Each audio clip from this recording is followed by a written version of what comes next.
Alors, le segment que je vais faire maintenant, c'est du livre Carrefour des sciences 9. On fait la section 2,1 sur la population ou les populations et les ressources.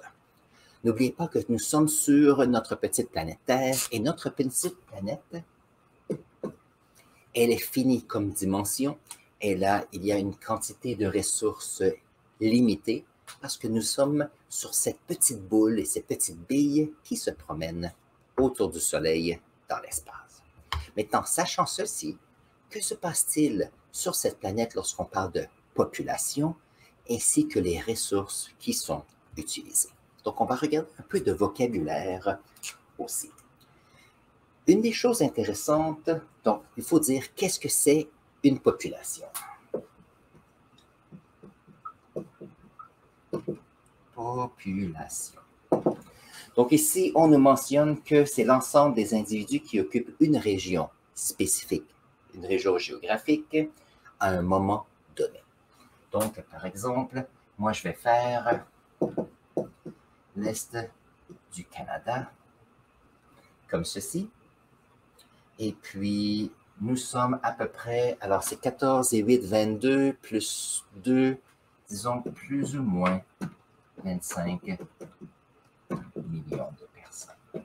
Donc, je vais parler d'humains ici, parce que nous sommes des humains, on va bien comprendre.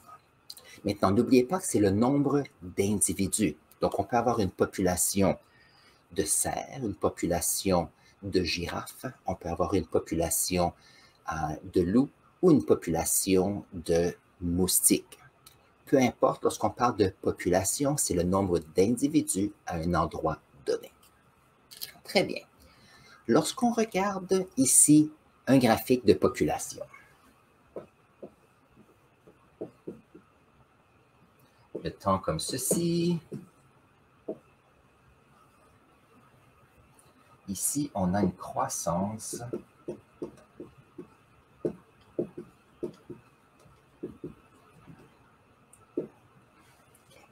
Lorsqu'on parle de notre population ici sur notre planète, donc population versus temps, on peut remarquer que la population est assez stable avec probablement moins de 1 milliard de personnes. Je n'ai pas de nombre spécifique maintenant, mais nous savons que nous avons eu la révolution industrielle à peu près ici.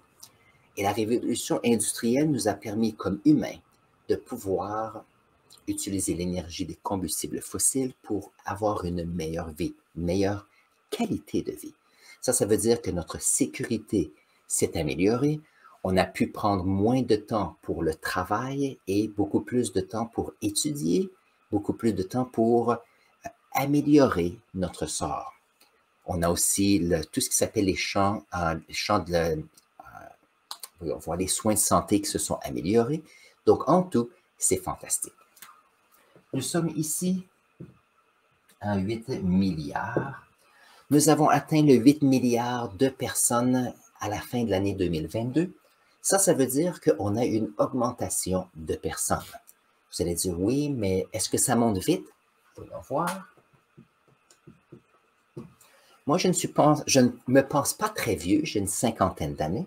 Mais l'année que je suis né, dans les années 70, il y avait à peu près 4 milliards de personnes. Ça veut dire que depuis que je suis né, la population de la planète a doublé. Alors, c'est intéressant. Alors, moi, je pense... Alors, lorsqu'on est petit, on n'y pense pas.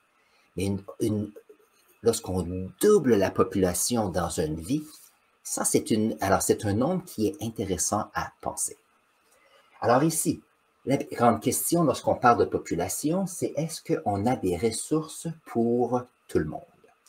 Si on prend un exemple voyons voir, prenons un exemple intéressant, les éléphants. Il y a une population d'éléphants qui qu'il y a en Afrique, en Asie. Maintenant, ceux-ci, il y a un certain temps, ils n'étaient pas protégés et les populations ont baissé parce qu'il y avait la chasse. Lorsqu'on a commencé à protéger ces éléphants, la population a augmenté de ceux-ci. Alors, ce qui est arrivé, c'est que c'est fantastique. On a plus d'éléphants, on va protéger l'espèce. Mais les éléphants, ce sont des gros animaux, de gros mammifères. Et donc, qu'est-ce qui arrive? C'est qu'on a une population d'éléphants qui augmente, qui ont besoin de plus de nourriture. OK, c'est normal, il y en a plus. Mais ils ont aussi besoin de plus de place parce qu'il y a plus d'individus dans un territoire qui ont besoin de plus de nourriture. Et puisque la nourriture prend du temps à pousser, ça veut dire que souvent, ces éléphants vont grandir leur territoire d'influence. Et bien sûr, ça peut causer quelques difficultés parce qu'il y a des fermiers et des personnes qui vont faire pousser de la nourriture qui sont fâchés parce qu'on a des éléphants qui arrivent dans un champ et disent « Ah, il y a ici beaucoup de nourriture, il y a une plantation, nourriture pour nous. » Donc, pour eux, les éléphants, c'est une source de nourriture, mais pour les humains, on a des compétiteurs pour la nourriture et l'espace. Donc, ici, il y a un autre mot qui est intéressant. On va utiliser le mot compétition. Compétition ici pour l'espace et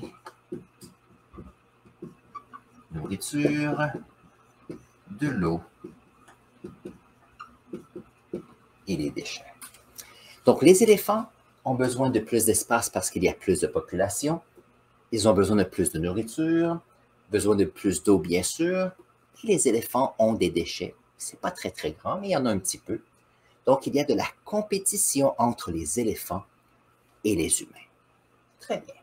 Donc, ça ici, c'est pour ce mammifère. Prenons un autre mammifère comme nous, les humains. Nous avons 8 milliards de personnes qui, de plus en plus, nous avons besoin d'espace, c'est important. On a besoin de nourriture, ça aussi c'est important. On a besoin d'eau et on crée des déchets. Maintenant, point de vue espace, ça c'est pas évident. La raison pour cela, c'est que si on a besoin d'espace et notre petite planète Terre a un espace défini, qu'est-ce que l'on peut faire pour essayer de régler ce problème? Donc ici, on parle de vocabulaire parce qu'en fin de compte, c'est quelque chose à considérer à plusieurs angles. Alors, pour l'espace ici,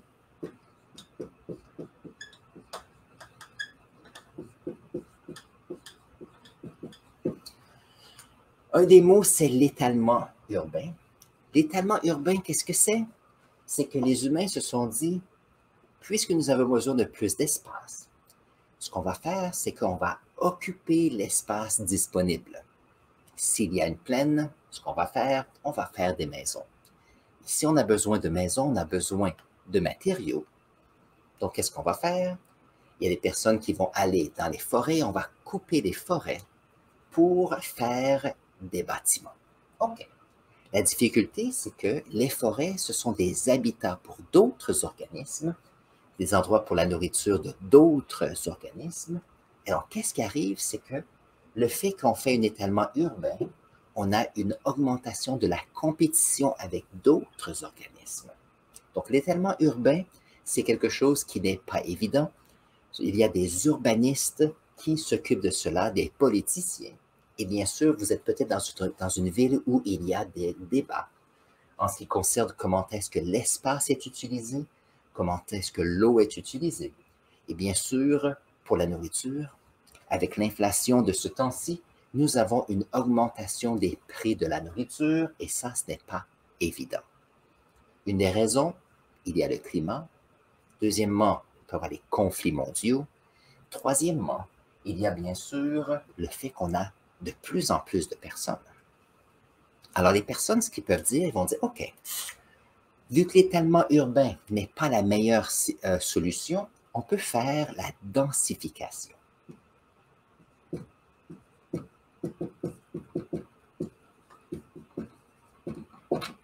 Alors ici, la densification, qu'est-ce que c'est? C'est que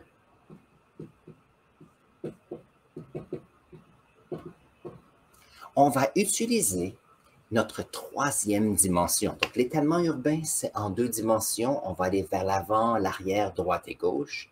Lorsqu'on parle de densification, on veut mettre une plus grande densité de personnes à un endroit donné. Donc, qu'est-ce qu'on va faire? C'est qu'on va faire des bâtiments en hauteur. Donc, par exemple, si nous allons à Paris, par exemple, ou à Londres, souvent on a des bâtiments qui sont beaucoup plus grands que un étage. Pourquoi? Parce qu'on veut avoir de plus de personnes possible à un endroit donné. Si on va dans une grande ville comme Toronto, par exemple, Toronto a maintenant des gratte-ciels. Pourquoi est-ce qu'on a des gratte-ciels? C'est qu'au lieu d'utiliser un territoire en 2 dimensions, on décide de faire des grandes tours comme ceci pour maximiser l'espace ici. Alors, on veut minimiser l'espace utilisé pour les bâtiments et avoir le plus d'espace possible, soit pour faire d'autres activités, possiblement même, si on réfléchit, faire de grands bâtiments pour protéger des terres agricoles serait une bonne chose. Je suis fier de toi, de l'énergie que tu mets pour apprendre cette section.